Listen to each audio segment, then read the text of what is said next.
Hi guys! So, flex ko lang yung breakfast namin for today. Tada! Actually, yung may egg, akin yun eh.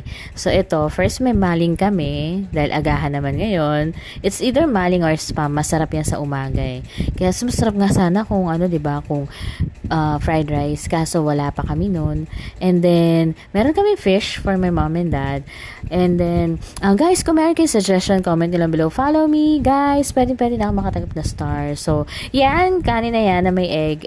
Plate ko yan. 'Di ba? So, meron pa kaming isang ulam para doon sa isang brother ko na ayaw niya rin ganyang klase ng fish. Meron kaming century tuna na iniinit pa namin. Kasi hindi naman namin pwede ipakain sa kanya yung galing from Delata, 'di ba? So, kailangan initin mo muna. So, yun guys. Magandang umaga. Kayo anong breakfast nyo? So, November 2 pa, All Souls Day. So, sana nadalaw na natin yung mga ating mga loved ones na nawala na. Yun lang guys.